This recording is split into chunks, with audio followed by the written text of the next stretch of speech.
ও শাস্তি দেওয়া উচিত ছিল। ও এখন বাইরের দেশ থেকে গুটি চালবে, আর এবার প্রত্যেকটা গুটি হচ্ছে 6 উঠবে। আমি একটা কথা বলছিলাম যেটা সবার কাছে অনেক পছন্দ ছিল, যে হাতে কলম ধরে সে হাতে অস্ত্র নিতে আমরা চিন্তা করি। আসলে অস্ত্র ধরার আগেই তো ওরা ভয়ে লুকাই ছিল এতদিন। আর আজকে ওদের বাবার মৃত্যুবার্ষিকী, তো এই জন্য আজকে বের হয়েছে হয়তো শোক পালন করতে। এখন আমি বলবো তোমরা শোক পালন করো, আমাদের সামনে এসে করো, আমরা তোমাদের সাথে একটু কান্নাকাটি করি।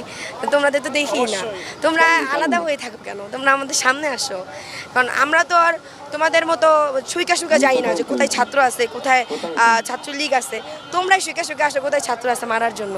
তোমাদের জন্য অধীর আগ্রহে অপেক্ষা করতেছি। আর আমাকে যেটা বলা হয়েছিল 2 দিন আগে যে 15 তারিখে যে আসার জন্য রাস্তায়, আমি আসি, আমি তো ধানমন্ডি 32-এ আসি। তোমরা আসো, তোমাদের সামনে দিয়ে আসলাম, কিছু তো বললা না, আসো, তোমাদের জন্য ওয়েট করতেছি। আমি কখনো কোনো কিছুর ভয়ে ঘরে লুকাই থাকার মতো মেয়ে ছিলাম না, ভবিষ্যতেও থাকবো না ইনশাল্লাহ। আমি মনে করি যে শেখ হাসিনার কাছে পালাইতে দেওয়া হয়েছে, এটা সম্পূর্ণ ভুল একটা ডিসিশন ছিল। ও শাস্তি দেওয়া উচিত ছিল। ও এখন বাইরের দেশ থেকে গুটি চালবে, আর এবার প্রত্যেকটা গুটি হচ্ছে 6 উঠবে। আর 4 উঠবে না, 2 উঠবে না, এখন প্রত্যেকটা গুটিতে 6 উঠবে। কারণ ও জানে যে বাইরের দেশে আমাকে কিছু করতে পারবে না। ও বাইরে থেকে অর্ডার দিবে আর ভিতরে কাজ চলবে।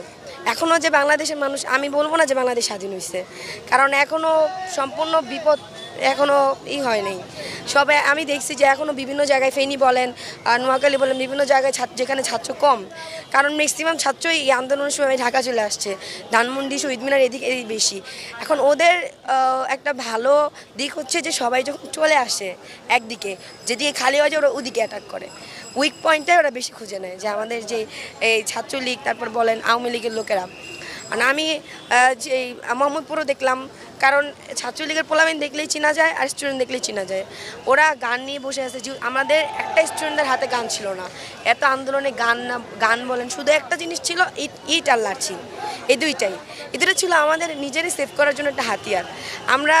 আমি যখন আজকে মোহাম্মদপুর থেকে আসতেছি, দেখলাম ম্যাক্সিমাম ছাত্রলীগ, আওয়ামী লীগের লোক ওইখানেই বসে আছে। এখানে আসবে হয়তো কিছুক্ষণ পরে, ঝামেলা তো অবশ্যই করবে। আজকে যেহেতু 15ই আগস্ট, ওদের বাবা মারা গেছিলো আজকে, তো হচ্ছে বাবার মৃত্যুবার্ষিকী তো পালন করতেই হবে আজকে, এই জন্য অবশ্যই আসবে হয়তো। তো আমরা অবশ্যই তাদের মিষ্টি পানি খাওয়ানোর জন্য ওয়েট করতেছি, তাদের জন্যই আমরা সবাই ভাই বোনরা তাদেরকে খাওয়াবো, মিষ্টি পানি যা যা আছে রেডিও করে রাখছি। আচ্ছা, ওরা যদিও গান দেখলাম, হাতে গান, তারপর হচ্ছে বিভিন্ন অস্ত্র নিয়ে ওখানে আছে। তো মোহাম্মদপুরে ওইখানে তেমন স্টুডেন্ট নাই, সবাই যেহেতু ধানমন্ডি, শাহবাগ থাকে, শহীদ মিনার ওইদিকে, ওরা ঘাঁটি পেয়ে গেছে মোহাম্মদপুর। দুর্নীতি যখন আবার শুরু হবে, ছাত্ররা আবার রাজপথে নামবে। রাজপথ ছাত্ররা ছাড়তেছে না। যতদিন দুর্নীতি থাকবে ততদিন ছাত্ররা রাজপথে থাকবে। আপনারা দুর্নীতি ছেড়ে দেন, ছাত্ররা রাজপথ ছেড়ে দিবে। ছাত্রদের ঠেকা নাই যে রাজপথে এসে বসে থাকে, যে আপনারা দুর্নীতি করবেন না, তাও বসে থাকবে। দুর্নীতি বাংলাদেশে চলবে না, শেষ।